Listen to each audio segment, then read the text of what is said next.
প্রিয় ছাত্রছাত্রীবৃন্দ, আমরা দীর্ঘকাল করোনা ভাইরাস বা কোভিড-19 মহামারীর মধ্যে বসবাস করছি। আর এই দুর্যোগে অনেক স্বাভাবিক কর্মকাণ্ডের মতো বাংলাদেশের শিক্ষা প্রতিষ্ঠানসমূহ তার স্বাভাবিক কর্মকাণ্ড পরিচালনা করতে পারছে না। আমাদের শ্রেণীকক্ষে পাঠদান বন্ধ রয়েছে। আমাদের প্রিয় শিক্ষার্থীদের পদচারণায় মুখর কলেজ ক্যাম্পাসগুলো এখন নিস্তব্ধ। তারপরও প্রিয় সহকর্মীবৃন্দ, আমার শিক্ষকবৃন্দ, তারা এই দুর্যোগকালীন সময়েও অনলাইনের মাধ্যমে শিক্ষার্থীদের পাঠদানের উদ্যোগ গ্রহণ করেছেন এবং এই উদ্যোগে যারা অংশগ্রহণ করেছেন তাদেরকে আমি বিশেষভাবে অভিনন্দন জানাই।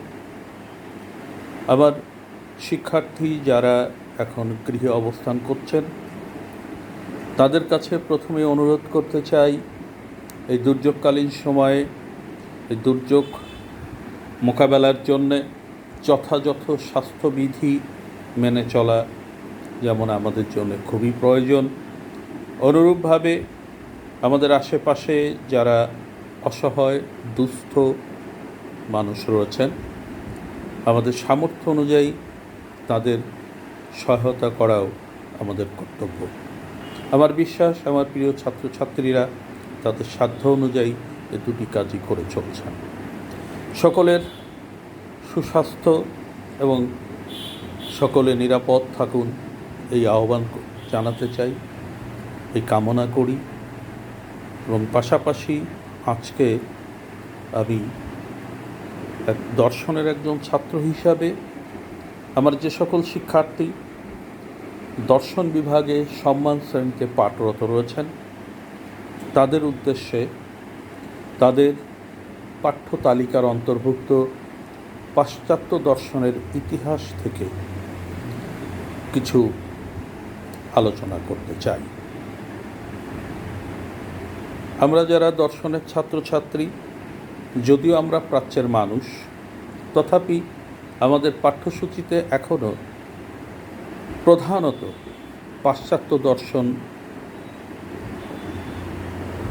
প্রধান জায়গা অধিকার করে আছে এবং এই প্রাচ্যে বিশেষ করে পাক ভারত উপমহাদেশে, ভারতবর্ষে, আজকের বাংলাদেশে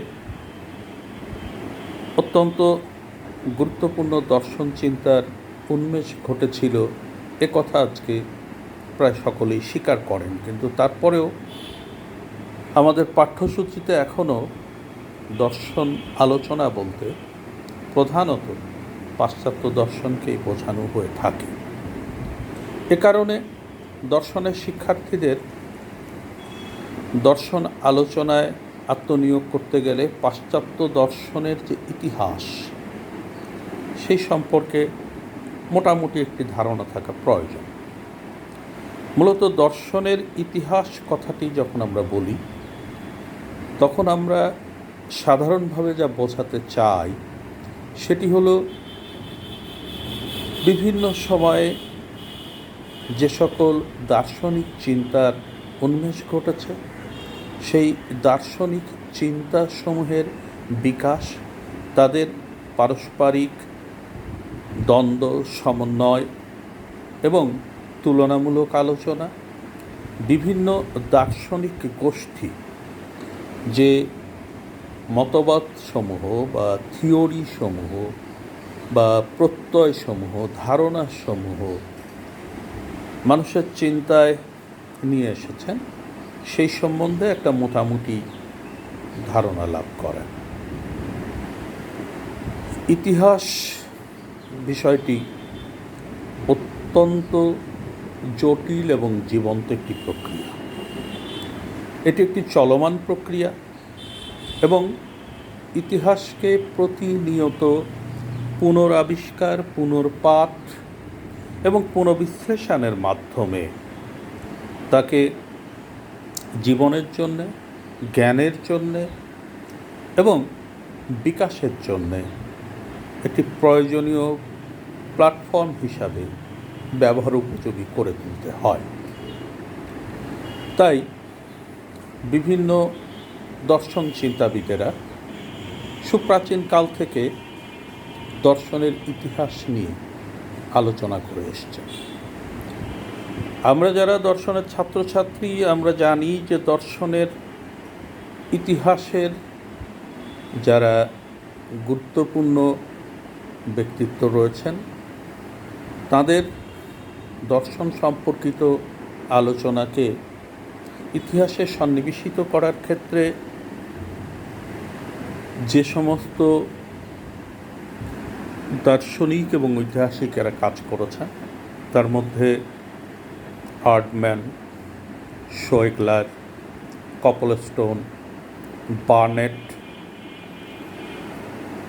বার্টন রাসেল প্রমুখ অত্যন্ত গুরুত্বপূর্ণ অবদান রেখেছেন। এদের প্রায় সকলেরই গুরুত্বপূর্ণ বই পুস্তক পাওয়া যায় এবং এগুলোর উপরে ভিত্তি করে পরবর্তীতে ভারত এবং বাংলাদেশে বাংলা ভাষাভাষী লেখকগণ তারাও দর্শনের ইতিহাসের অনেক বই পুস্তক রচনা করেছেন। আগ্রহী ছাত্রছাত্রীদের অনুরোধ করব তাদের পক্ষে সংগ্রহ করা সম্ভব এই ধরনের বই পুস্তক তারা সংগ্রহ করবেন এবং তার মধ্য দিয়ে দর্শনের ইতিহাসের সাথে নিজেদেরকে পরিচিত করে তুলবেন। আমি যে কথা বলছিলাম যে পাশ্চাত্য দর্শনের ইতিহাস যখন আমরা পর্যালোচনা করব বা আলোচনা করব তখন আমাদের মূল উৎস বা মূল যে বই বা গ্রন্থগুলি রয়েছে সেগুলো প্রায় সবই ইংরেজি ভাষাতে অত্যন্ত সহজলভ্য এবং গুরুত্বপূর্ণ ইংরেজি বইসমূহের বাংলা টিকা, ভাষ্য এবং তার অনুসরণে বাংলা ভাষায় দর্শনের ইতিহাস চর্চাও যথেষ্ট সহজলভ্য বর্তমানে। যাক সে কথা, আমি এখন যে বিষয়টি নিয়ে কথা বলতে চাই সেটি হচ্ছে এই দর্শনের ইতিহাস আলোচনা করতে গিয়ে আমাদের সুবিধার প্রয়োজনে এই ইতিহাসকে কতগুলি কাল পর্বে বিভক্ত করা হয়েছে। প্রধানত দর্শনের ইতিহাসকে আমরা 4টি যুগ বিভাগের মধ্য দিয়ে আলোচনায় নিয়ে আসার চেষ্টা করি। প্রথম প্রাচীন যুগ, তারপর রয়েছে মধ্যযুগ, আধুনিক যুগ এবং সমকালীন বা হেগেলোত্তর যুগ। এই যে 4টি যুগের কথা বলা হলো, সময়ের পথনির্দেশে বা সময়ের অনুযায়ী এদেরকে সাধারণভাবে বিন্যস্ত করা হয়েছে। খ্রিস্টপূর্ব 6ষ্ঠ শতক থেকে শুরু করে মোটামুটি 7ম খ্রিস্টাব্দ 8ম খ্রিস্টাব্দ পর্যন্ত যে সময়কাল, এটিকে সাধারণভাবে প্রাচীন যুগ হিসাবে আমরা আখ্যায়িত করে থাকি এবং 7ম শতক থেকে 14দশ শতাব্দী পর্যন্ত খ্রিস্টাব্দ শতাব্দী পর্যন্ত সময়কালকে মধ্যযুগ, 14দশ শতক থেকে শুরু করে 19বিংশ শতকের প্রথমার্ধ, একেবারে অনেকের মতে 1932 তথা গটফ্রেড উইলিয়াম হেগেলের মৃত্যুর সময়কাল, এই সময়কালকে আধুনিক যুগ এবং হেগেলের মৃত্যুর পর থেকে শুরু করে অদ্যাবধি যে দার্শনিক আলোচনা তাকে সাধারণভাবে সমকালীন যুগ হিসাবে চিহ্নিত করা হয়। এই যুগ বিভাগগুলো একেবারে দিন তারিখ সময় দিয়ে নির্ধারণ করা বেশ জটিল, তবে সাধারণভাবে আমরা এই যুগ বিভাগকে স্বীকার করে নেই। আসি এবার আমরা প্রাচীন যুগের আলোচনায়। প্রাচীন যুগ দর্শনের, এটি পূর্বেই উল্লেখ করেছি, খ্রিস্টপূর্ব ৬ষ্ঠ শতক থেকে শুরু করে এর যাত্রা এবং মধ্যযুগের পূর্ব পর্যন্ত এই সময়টি বিস্তৃত। এই প্রাচীন যুগকে আবার আলোচনার সুবিধার্থে কতগুলো ক্লাস্টার বা উপবিভাগে বিন্যস্ত করা যেতে পারে। তার প্রথমেই রয়েছে সক্রেটিস পূর্ব যুগ বা প্রি সক্রেটিক এরা। মূলত পাশ্চাত্য দর্শন আলোচনার সূত্রপাত ধরা হয়ে থাকে থেলিসের আলোচনা থেকে। এই থেলিস থেকে শুরু করে সক্রেটিস পর্যন্ত, অর্থাৎ সক্রেটিসের আলোচনার সময়কাল পর্যন্ত এই কাল বিভাগকে আমরা সক্রেটিস পূর্ব যুগ বা সক্রেটিস পূর্ব অধ্যায় বা সক্রেটিস পূর্ব বিভাগ হিসাবে চিহ্নিত করে থাকি। এই সক্রেটিস পূর্ব যে যুগ বা সক্রেটিস পূর্ব যুগের যে দর্শন আলোচনা, এটাকে মোটামুটি আমরা দুই ভাগে ভাগ করতে পারি।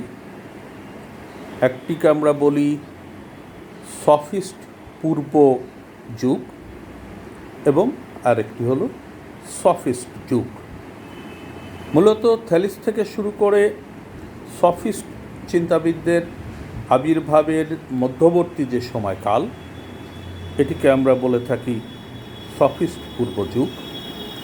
আর সফিস্ট দার্শনিকদের আলোচনা এবং যে আলোচনার পরিণতিতে এসে আমরা সক্রেটিসকে পাব, এই সক্রেটিসের আলোচনার পূর্ব সময়কালটাকে আমরা বলি সক্রেটিসের সফিস্ট যুগ। আমরা আজকে প্রধানত প্রি সফিস্টিক এরা বা সফিস্ট পূর্ব যুগের আলোচনাটাকেই সামনে নিয়ে আসার চেষ্টা করব। এই আলোচনাটার সূত্রপাত ঘটেছিল এশিয়া মাইনরের, আজকের তুরস্কের কাছাকাছি মাইলেসিয়ান দ্বীপপুঞ্জের আয়োনিয়া দ্বীপের থেলিস নামধারী একজন চিন্তাবিদের চিন্তার মধ্য দিয়ে দর্শনের আলোচনার সূত্রপাত বলে আজকের ইতিহাস স্বীকার করে। এখানে মনে রাখা দরকার, থেলিসের জন্মর সময় এবং তার দর্শন আলোচনার যে সময়কালটি, এইটি আমাদের কাছে খুব সুস্পষ্ট এবং সুনির্ধারিত তথ্য প্রমাণ দ্বারা চিহ্নিত করা সম্ভব হয়ে উঠবে না। কারণ থেলিস যতদূর অনুমান প্রমাণ যেটুকু পাওয়া যায় তাতে মনে করা হয় খ্রিস্টপূর্ব 630 থেকে 620 এর মাঝামাঝি কোনো একটি সময়ে, অনেকেই খ্রিস্টপূর্ব 625 বলে চিহ্নিত করতে চান। যাই হোক, এরকম একটি সময়ে তিনি জন্মগ্রহণ করেছিলেন। খ্রিস্টপূর্ব 625 থেকে শুরু করে মোটামুটি খ্রিস্টপূর্ব 550 বা 46 কেউ কেউ বলেন, এই সময়কালের তার জীবৎকাল বলে আমরা স্বীকার করে নিই। মনে রাখতে হবে, এই সময়কালে আজকে যাকে আমরা ইতিহাস বিদ্যা বলি, অ্যাজ এ ডিসিপ্লিন হিসাবে হিস্ট্রি তখনও পর্যন্ত গড়ে ওঠে নাই। ইতিহাসের জনক হেরোডোটাস কিংবা পরবর্তী ওই বিখ্যাত ঐতিহাসিক থুকোডাইডিস, প্লুটার্ক, এরা আরও প্রায় 150 বছর পরে জন্মেছিলেন। সুতরাং থেলিসের দর্শন, থেলিসের জীবন, থেলিসের চিন্তা, এই বিষয়টি খুব প্রত্যক্ষভাবে জানার কোনো সুযোগ আমাদের নেই।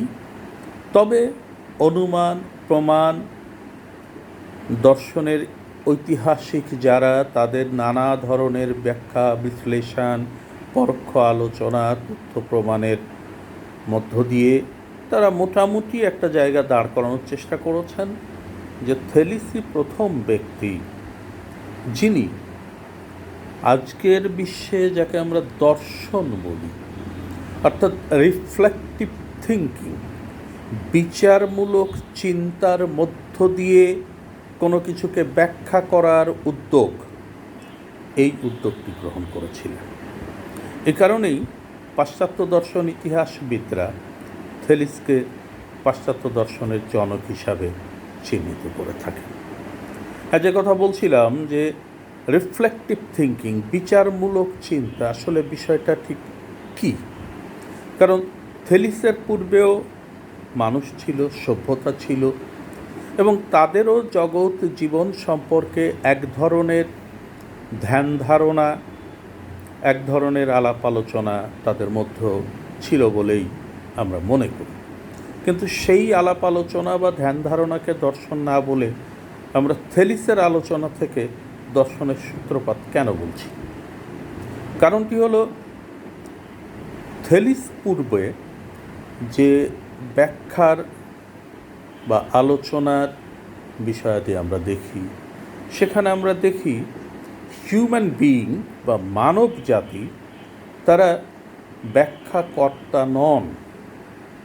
তারা মূলত দেবতা, স্বর্গ, অতিলৌকিক বা মানব অতিক্রান্ত কোনো চিন্তা, চেতনা, কর্মকাণ্ডের অনুসারে জগৎ জীবনের একটা ব্যাখ্যা দেওয়ার চেষ্টা করেছেন, যাকে সাধারণভাবে আমরা মিথোলজি বলতে পারি। Mythology is not philosophy. এই মিথের যে বিষয়টি বা মিথোলজিক্যাল চিন্তার যে ব্যাপারটি, সেখানে প্রধান যে কাজ সেটি হচ্ছে বিশ্বাস, সেটি হচ্ছে নির্ভরতা, ইন্ডিপেন্ডেন্সি। এখানে নিজের মতো করে চিন্তন কর্তা হিসাবে, ব্যাখ্যা কর্তা হিসাবে জগৎ জীবনকে ব্যাখ্যা করার যে সাহস, সেটি এদের মধ্যে তেমন একটা দেখা যায় না। এবং এই সময়ে জগৎ সম্পর্কিত যে আলোচনা, সেই আলোচনার সাধারণ বৈশিষ্ট্য যেটি ছিল, মূল প্রশ্ন যেটি ছিল, সেটি হচ্ছে who is the creator of this universe, বা এই জগৎ কে তৈরি করেছেন, কে সৃষ্টি করেছেন। স্বাভাবিকভাবেই এই প্রশ্নের উত্তরে মিথোলজিক্যাল চিন্তার একটা প্রাধান্য আমরা লক্ষ্য করি, এবং যিনি বা এই জগৎকে তৈরি করেছেন, সৃষ্টি করেছেন, তিনি জগৎকে পরিচালনা করছেন, তিনি তার মতো করে জগৎকে নির্মাণ করেছেন। আমরা এই জগতের যারা অধিবাসী, তার মতো করেই বা তিনি যেভাবে চালাচ্ছেন আমরা সেইভাবে চলছি। এই ছিল মোটামুটি চিন্তা কাঠামো বা চিন্তার ফ্রেমওয়ার্কটা। থেলিস পূর্বে আমরা এরকমই দেখতে পাই। থেলিসই প্রথম কে জগৎ সৃষ্টি করেছেন এর পরিবর্তে নতুন একটি প্রশ্ন উত্থাপন করলেন। সেটি হলো, what is the first staff of this universe? এই জগতের আদি উপাদান কি? আদি উপাদান এবং জগৎকে সৃষ্টি করেছে, এই দুইটি প্রশ্নের মধ্যে মৌলিক পার্থক্য রয়েছে।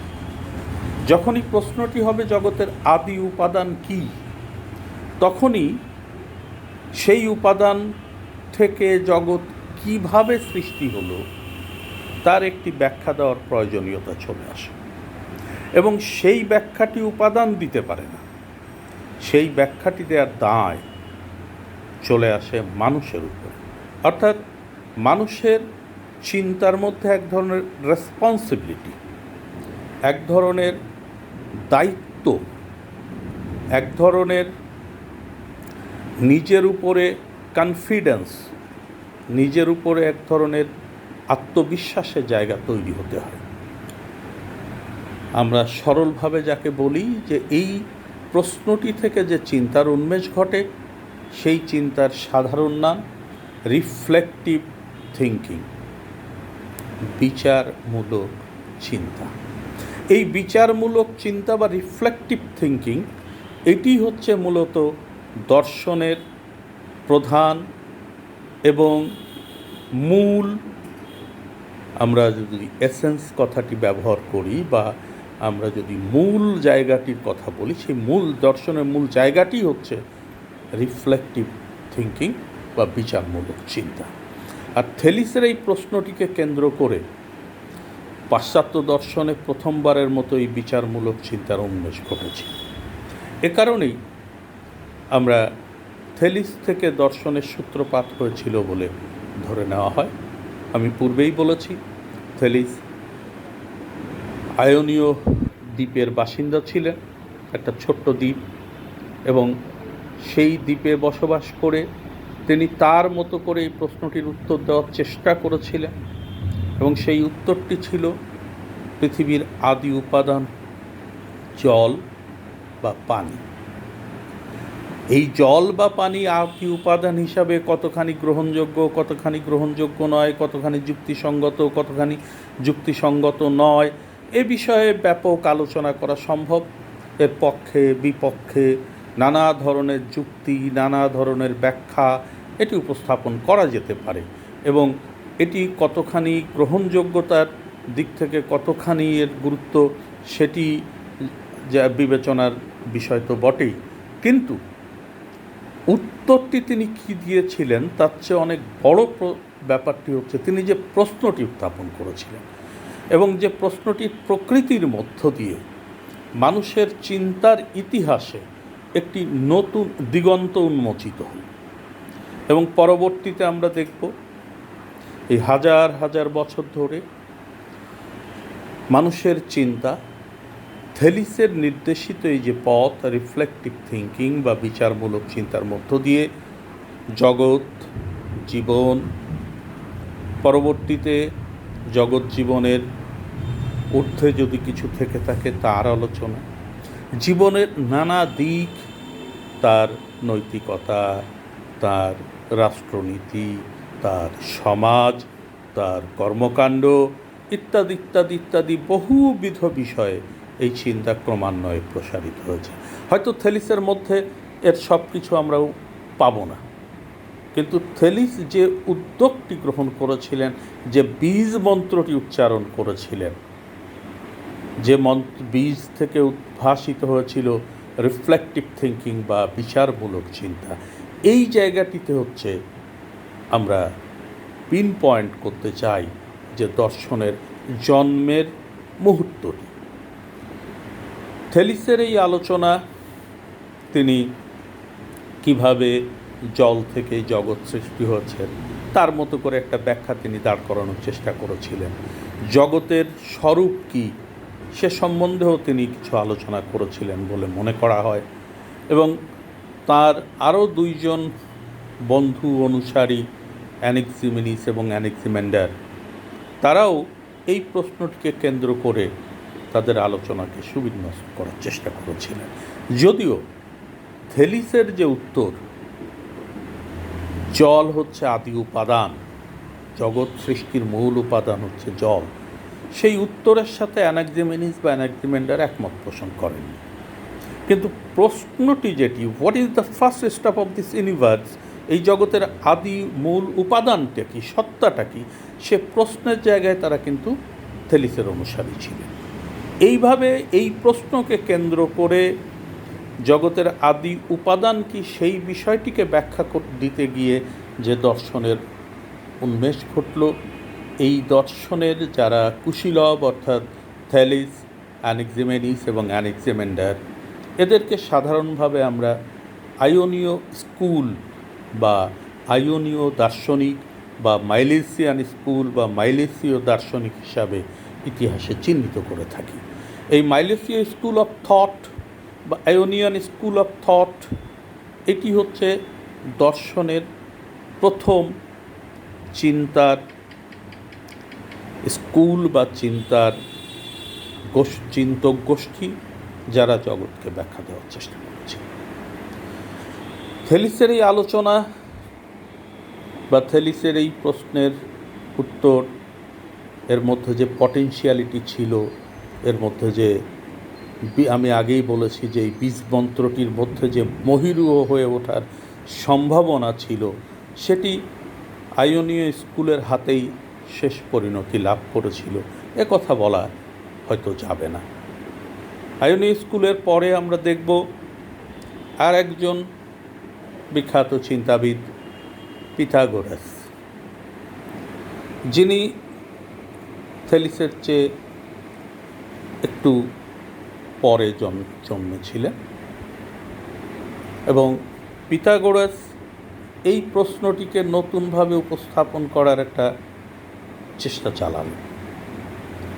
তিনি দেখানোর চেষ্টা করলেন যে এই যে জগৎ, এই জগতের আদি উপাদান বা ফার্স্ট স্টাফে আদি উপাদান বলতে আসলে আমরা কি বুঝবো, অর্থাৎ জগতের প্রকৃতিটা কী হবে, এই আলোচনা করতে গিয়ে সম্পূর্ণ নতুন একটি দিগন্তের উন্মোচন ঘটালেন পিথাগোরাস। তিনি তার আলোচনায় দেখালেন জগতের স্বরূপ হচ্ছে তার যে আন্তঃসম্পর্ক, তার মধ্যে যে অনুপাত, তার যে আকার, যদিও আকার বা ফর্ম কথাটি তখনও পর্যন্ত মানুষের চিন্তায় ভাবে আসেনি, আজকের মানুষ হিসাবে আমরা এইভাবে বলতে পারি যে জগতের উপাদানের যে বিষয়টি, এই উপাদানের মৌলিক যে বিষয়টি, সেটি বলতে গিয়ে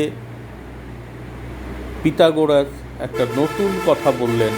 তিনি বললেন জগতের আদি উপাদান হচ্ছে সংখ্যা, number is word, word is number. জগৎ সংখ্যা থেকে, সংখ্যাই জগৎ, জগৎই সংখ্যা। এর মধ্য দিয়ে পিথাগোরাস নতুনভাবে যে জিনিসটি বলার চেষ্টা করলেন যে জগৎ বলতে আমরা কি বুঝব, আমরা বুঝব তার মধ্যকার সম্পর্ক, তার অনুপাত, তার দূরত্ব, অর্থাৎ তার মধ্যে এমন কতগুলো জটিল বিষয় রয়েছে যে বিষয়গুলোকে কেবলমাত্র সংখ্যা দিয়েই ব্যাখ্যা করা সম্ভব। তাহলে থেলিস প্রশ্ন তুলেছিলেন আদি উপাদান কি, উত্তর দিয়েছিলেন জল। অ্যানাক্সিমেনিস, অ্যানাক্সিমেন্ডার, তারা বললেন বাউন্ডলেস, আগুন। আর পিথাগোরাস এসে বললেন জগতের আদি উপাদান হচ্ছে সংখ্যা। এবং এই সংখ্যার মধ্য দিয়ে জগৎকে ব্যাখ্যা করতে গিয়ে তৎকালীন মানুষের চিন্তার যে শৈশবকাল, সেই শৈশবকালের কারণে বহু রহস্যময় বিষয়াদির অবতারণা করেছিলেন পিথাগোরাস, যে জন্যে পিথাগোরাসকে আজকে সেমি রিলিজিয়াস, সেমি ফিলসফার এই ধরনের একটি অভিধা অনেকে অভিহিত করে থাকেন। এবং তিনি পিথাগোরিয়ান স্কুল অফ থট একটা গোষ্ঠী তিনি তৈরি করেছিলেন, যাদের মধ্যে আমি আগেই বলেছি অনেক ধরনের রহস্যমূলক কর্মকাণ্ড, আচার আচরণের বিষয় পরিলক্ষিত হয়েছে। পিথাগোরাসের চিন্তার পরবর্তীতে আমরা দেখব দুটি প্রধান চিন্তা গোষ্ঠীর উদ্ভব ঘটল। একটি হলো এলিয়েটিক্স এবং পারমেনাইডিস জেনো সহ একদল চিন্তক। তারা প্রশ্ন তুললেন জগতের আদি উপাদান যাই হোক সেটি কি গতিশীল না গতিহীন হবে। এই গতিশীল না গতিহীন এই প্রশ্নের উত্তর দিতে গিয়ে এরা বললেন জগতের আদি উপাদান হবে গতিহীন। কারণ এখানে যেন অনেকগুলো প্যারাডক্সের মধ্য দিয়ে যেন নানাভাবে বিষয়টি, সেগুলো আমরা যখন আরও বিস্তারিত আলোচনায় যাব তখন দেখতে পাব। অপরদিকে হেরাক্লিটাস, তিনি এখানে প্রশ্নটিকে এভাবে দেখলেন যে জগৎ গতিহীন হতে পারে না, জগতের মূল বিষয়টি হবে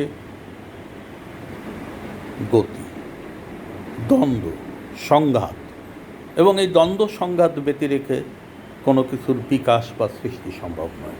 তিনি ঘোষণা দিলেন, strife is the father of all things, যার রূপক অর্থে আমরা সকলেই এই বিষয়টির সাথে পরিচিত। আজকে সারা জ্ঞান বিশ্বের যে প্রবচন হিসাবেই বলা যেতে পারে প্রতিষ্ঠিত হয়েছে, none can dive twice in a river, বা একই নদীতে কেউ দুইবার অবগাহন করতে পারে না। হেরাক্লিটাস আগুনের মধ্য দিয়ে এই গতিকে ব্যাখ্যা করার চেষ্টা করলেন।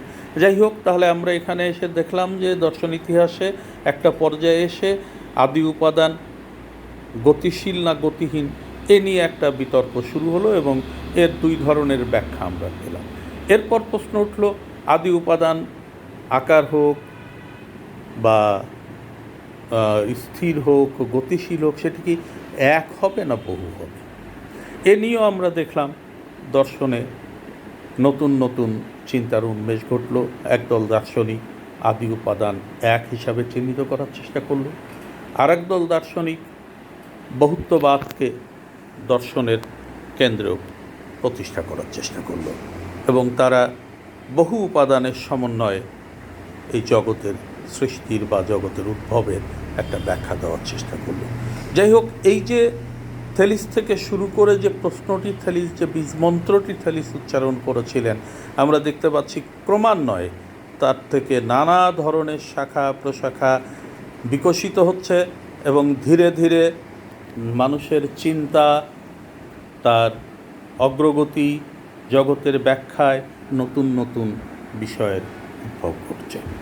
এই সামগ্রিক আলোচনার মধ্যে আমরা যেটা দেখতে পাচ্ছি, এই ব্যাখ্যায় জগৎ প্রধান, জগতের উৎপত্তি, জগতের প্রকৃতি, জগতের আদি উপাদান, জগতের আদি উপাদানের সংখ্যা, তার গতি, তার স্থিতি, তার আকার ইত্যাদি ইত্যাদি বিষয়গুলো নিয়ে দর্শন ব্যাখ্যিত হয়েছে। অর্থাৎ দর্শনের মোদ্দা আলোচনা বা মূল আলোচনার বিষয়টি থাকছে জগৎ।